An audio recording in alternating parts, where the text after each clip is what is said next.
नमस्कार दोस्तों, कैसे हो? आशा करता हूँ बहुत अच्छे होंगे। दोस्तों, मैं आपको एक कहानी सुनाने जा रहा हूँ। इस कहानी का सार ये है कि जीवन में हम समझते हैं हमारा महत्व है, हमारा कोई महत्व नहीं। हम जब नहीं थे तभी संसार चल रहा था, जब है तब भी संसार चल रहा है, जब नहीं रहेंगे तब भी संसार चलेगा।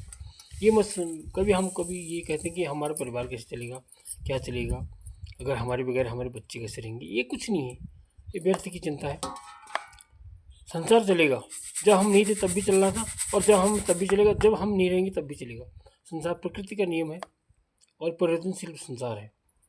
तो एक छोटी सी कहानी मुझे याद आती है।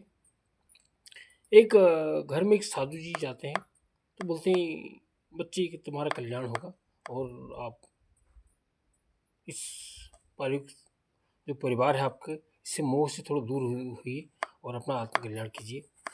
तो बोलते हैं, नहीं साधु जी, मेरा परिवार, मेरे बच्चे मेरे कैसे रहेंगे? अभी तो छोटे छोटे बच्चे हैं, मेरा परिवार मतलब कैसे ही भरण पोषण होगा?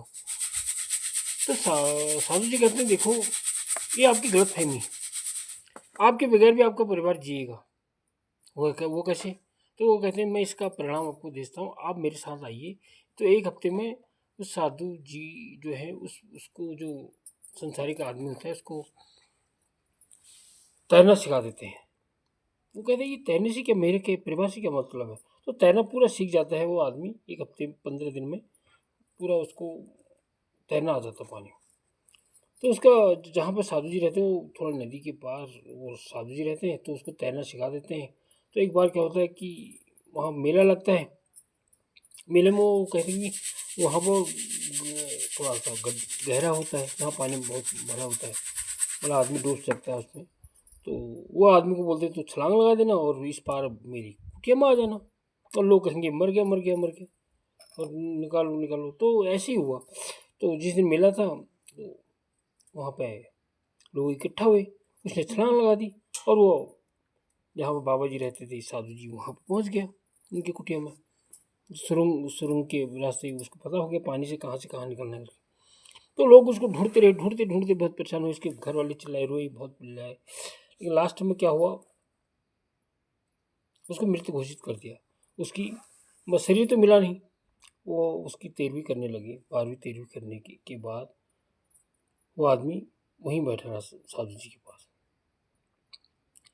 तो 12वीं जब 13वीं होगी तो एक दिन उसने कहा, मेरा परिवार तो यार बड़ा दुखी हो गया होगा और मैं अपने दिन से देखा भी नहीं। एक दिन उसको रात को 10 15 20 दिन हो गए होंगे। तो बोला, जाओ तुम अपने घर में हो के आओ और कुछ कहना मत, बाहर से सुनना। तो अच्छा अच्छा, तो उसके घर में सब ठीक चल रहा है, उसकी सब अच्छा चल रहा है, बाहर से सुना उसने। तो उसने दरवाज़ा ऐसे से खटखटाया।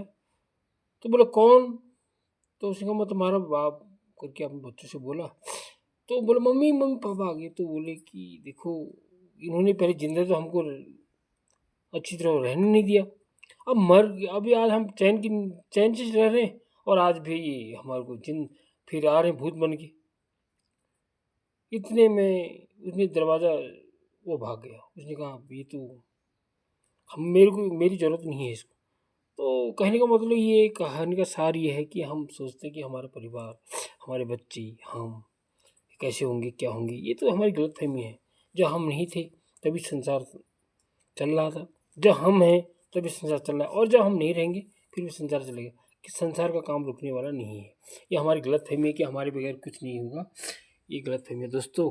तो इस गलतफहमी को नहीं पालिए और अपने आप को दृढ़ बनाइए। मेरे कहने का मतलब यही है, कहानी का सार यही है।